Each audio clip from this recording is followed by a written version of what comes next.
फिल्मों से कितनी अलग होती है।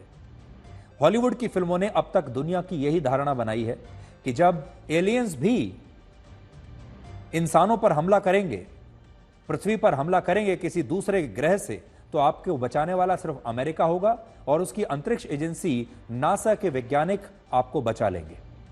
आज सिर्फ बॉलीवुड की फिल्मों के कारण ही दुनिया भर के लोग नासा में जाकर काम करने का सपना देखते हैं, नासा को बेहतरीन एजेंसी मानते हैं, सोचते हैं कि अंतरिक्ष विज्ञान को नासा से बेहतर कोई और समझ नहीं सकता। नासा का नाम बच्चा बच्चा जानता है।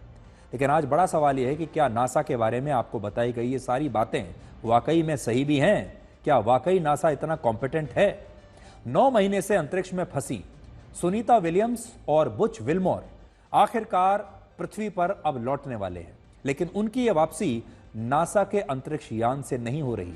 नासा उन्हें वापस नहीं ला पाया। वहां छोड़कर तो आ गया अंतरिक्ष के स्पेस स्टेशन में, लेकिन वापस नहीं ला पाया। वन वे जर्नी थी, यानी उन्हें वन वे टिकट दिया था।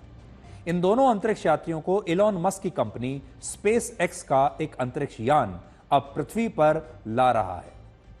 इस अंतरिक्ष यान का नाम है ड्रैगन और आज ही सुबह 10:35 पर इसे अनडॉक किया गया है। अनडॉक का मतलब है कि यह अंतरिक्ष यान इंटरनेशनल स्पेस स्टेशन से अलग होकर पृथ्वी पर लौटने के लिए अब वहां से रवाना हो चुका है। और इस अंतरिक्ष यान में सुनीता विलियम्स और बुच विल्मोर को मिलाकर कुल मिलाकर 4 अंतरिक्ष यात्री अब वापस पृथ्वी पर लौट रहे हैं। बड़ी बात यह है कि प्रत्येक अंतरिक्ष यात्री की वापसी पर नासा लगभग 500 करोड़ रुपए खर्च करेगा और 4 यात्रियों के लिए कुल मिलाकर 2000 करोड़ रुपए नासा को स्पेस एक्स को देने पड़ेंगे। यह खर्चा है 4 लोगों का 2000 करोड़ रुपए खर्चा है अंतरिक्ष यान से स्पेस स्टेशन अंतर्राष्ट्रीय स्पेस स्टेशन से पृथ्वी पर लाने का। सोचिए दुनिया नासा के बारे में क्या क्या सोचती थी। आज स्थिति यह है कि अपने अंतरिक्ष यात्रियों को पृथ्वी पर वापस लाने के लिए उसे स्पेस एक्स को 2000 करोड़ रुपए देने पड़ रहे हैं। नासा की इस नाकामी का बड़ा कारण यह है कि उसने मशहूर कंपनी बोइंग के साथ अंतरिक्ष यात्रियों को वापस लाने के लिए जो स्पेसक्राफ्ट विकसित किया था, वो कई कोशिशों के बाद भी सफल नहीं हुआ। इस स्पेसक्राफ्ट का नाम है स्टार लाइनर और यह वही अंतरिक्ष यान है जिसमें नासा ने 5 जून 2024 को सुनीता विलियम्स और बुच विल्मोर को अंतरिक्ष में भेजा था। यह पूरा मिशन सिर्फ 8 दिन का था और 8 दिन के बाद सुनीता विलियम्स और बुच विल्मोर की वापसी होनी थी।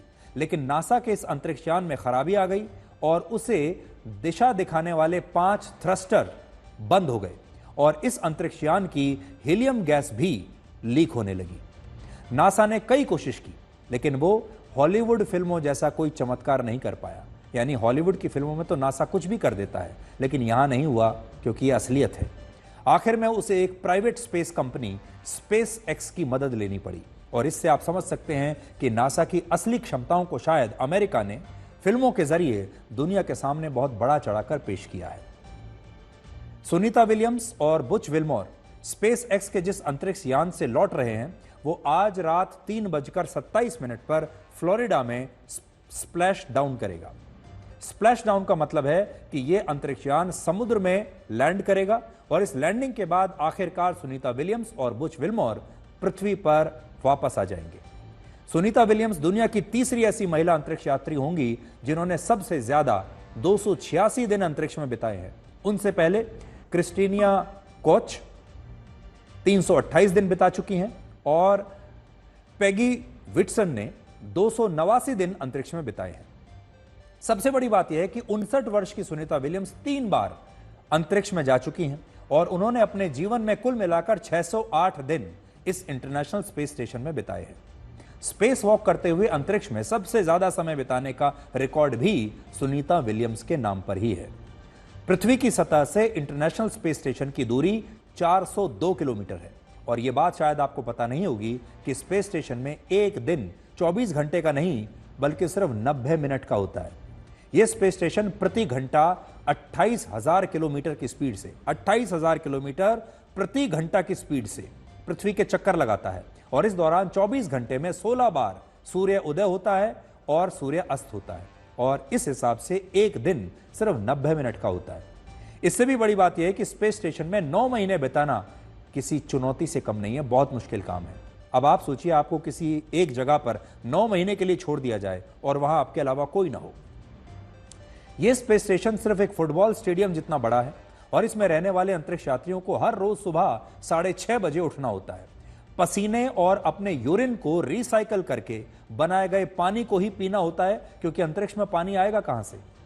खाना पैकेज्ड फूड होता है जो ये साथ लेकर गए हैं। स्पेस स्टेशन के वातावरण में अपने हार्ट, ब्रेन और ब्लड को लगातार मॉनिटर करना पड़ता है। इसी के साथ हर एस्ट्रोनॉट के लिए प्रतिदिन 2 घंटे व्यायाम करना जरूरी है। और सुनीता विलियम्स की खास बात यह है कि वो हर दिन अंतरिक्ष में योगा भी करती थी। आप उन्हें सनातन धर्म और भारतीय संस्कृति का सबसे बड़ा ब्रांड एम्बेसडर भी कह सकते हैं। पिछले साल उन्होंने स्पेस स्टेशन में ही दिवाली मनाई थी और कहा था कि वो अपनी सांस्कृतिक जड़ों से आज भी जुड़ी हुई हैं और उन्हें इस संस्कृति पर, सनातन की संस्कृति पर हमेशा गर्व होता है। इसके अलावा वो भगवत गीता को अपने साथ हमेशा रखती हैं। इसके अलावा वो गीता की एक प्रति अपने साथ अंतरिक्ष में भी लेकर गई और भगवान गणेश की मूर्ति भी हमेशा उनके साथ रहती है। इससे पहले 2012 में भी उन्होंने भारत का तिरंगा इसी स्पेस स्टेशन में लहराया था। और सोचिए, आज जब हमारे देश के बहुत सारे लोग सनातन धर्म का मजाक उड़ाते हैं, इसे अंधविश्वास और पिछड़ेपन से जोड़ते हैं, तब दुनिया की सबसे सफल अंतरिक्ष यात्रियों में से एक सुनीता विलियम्स भारत की संस्कृति और सनातन धर्म से आज भी जुड़ी हुई है। उन्होंने सफल होने के बाद भी अपनी संस्कृति और धर्म पर गर्व करना नहीं छोड़ा, जबकि हमारे देश में सफलता का पहला मतलब ही यह माना जाता है कि अपनी संस्कृति और धर्म की आलोचना करके खुद को कूल साबित करना। सुनीता विलियम्स के पिता डॉक्टर दीपक पांड्या गुजरात से थे और वो वर्ष 1958 में भारत से अमेरिका चले गए। और सुनीता विलियम्स का जन्म अमेरिका में ही हुआ था और वो हमेशा से अमेरिका में ही रही हैं, लेकिन वहां रहते हुए भी उन्होंने सनातन धर्म की जड़ों को कभी छोड़ा नहीं। हालांकि आज जब वो वापस लौट रही हैं, तब प्रधानमंत्री मोदी की एक चिट्ठी हमें मिली है जो उन्होंने 1 मार्च को सुनीता विलियम्स को लिखी थी। इसमें प्रधानमंत्री मोदी ने उन्हें साहसी बताया है और कहा है कि वो उन्हें पृथ्वी पर लौटने के बाद भारत में देखने के लिए उत्सुक हैं और भारत के लिए अपनी सबसे शानदार बेटियों में से एक की मेजबानी करना बहुत खुशी की बात होगी। तो अब पूरी दुनिया को इंतजार है